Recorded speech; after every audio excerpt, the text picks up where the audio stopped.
Selamat pagi Bapak Ibu semuanya. Pada kesempatan ini saya akan presentasikan tugas mata kuliah sistem dinamik. Saya mengambil judul kontribusi dinamika sistem pada pemodelan epidemi penyakit menular di era COVID-19. Next. Latar belakang untuk penelitian ini yang pertama adalah meningkatnya minat dan pemodelan.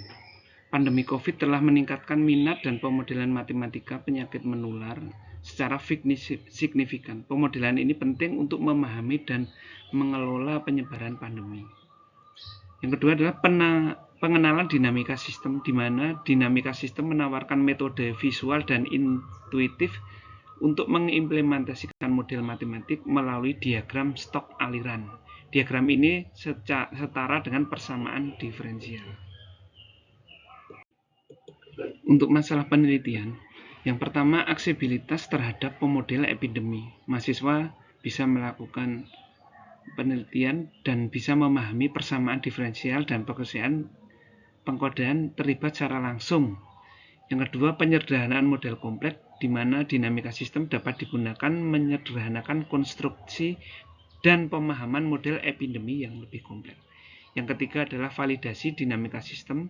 Dinamika sistem secara efektif mereplikasi keluaran model berbasis persamaan diferensial.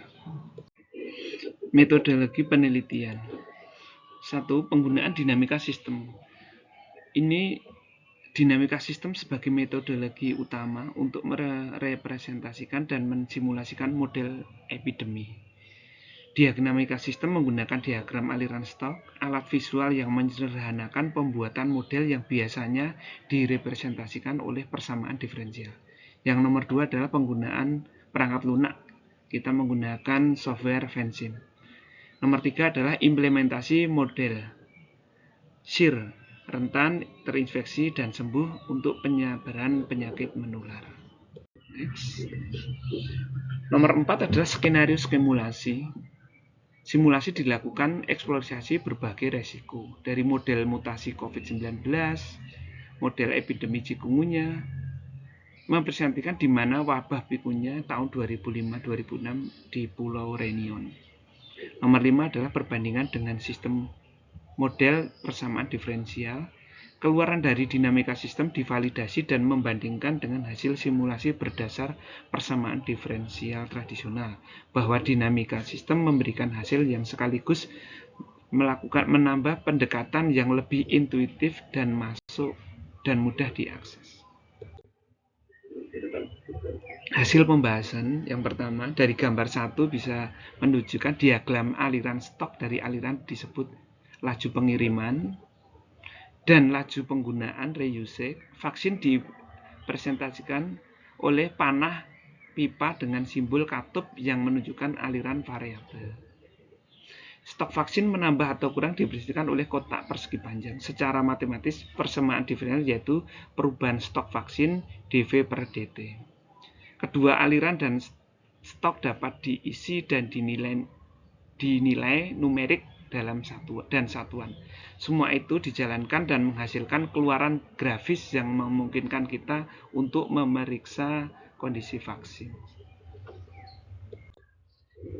Dinamika sistem menerapkan model SIR kompartemen epidemi infeksi terdiri dari 3 akumulasi. Yang pertama adalah SIR, stok, I adalah tingkat infeksi, dan R adalah jumlah orang yang pulih.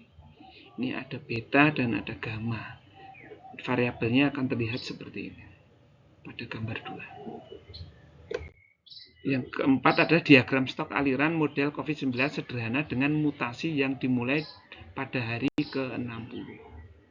Setelah dijalankan, kegunaan dari dinamika sistem COVID-19 ini ditunjukkan dengan memodelkan perilaku epidemi ketika suatu contoh varian bermutasi muncul secara de novo pada hari ke-60. Strain mutan diasumsikan 50% lebih daripada strain primer. Sepasang model SIR standar dengan S dan R sama digunakan.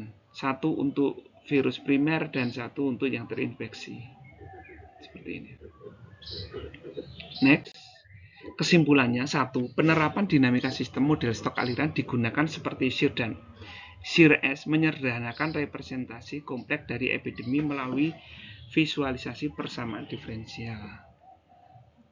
Pendekatan ini mempermudah analisa perilaku epidemi seperti laju infeksi, pemulihan, dan perubahan jumlah individu rentan dan populasi. Nomor 2, simulasi mutasi virus COVID-19. Penambahan variabel seperti strain virus yang bermutasi menunjukkan bagaimana dinamika penularan dapat berubah dalam kondisi tertentu. Seperti peningkatan infektivitas sebesar 50%.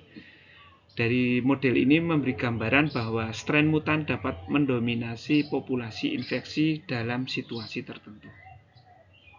Nomor 3, kompleksitas pandemi chikungunya. Simulasi epidemi chikungunya mencakup 8 persamaan diferensial untuk menggambarkan dinamika interaksi antara inang manusia dan vektor nyamuk. Sekira cukup presentasi saya. Ini adalah daftar referensinya. Terima kasih atas perhatiannya. Selamat siang.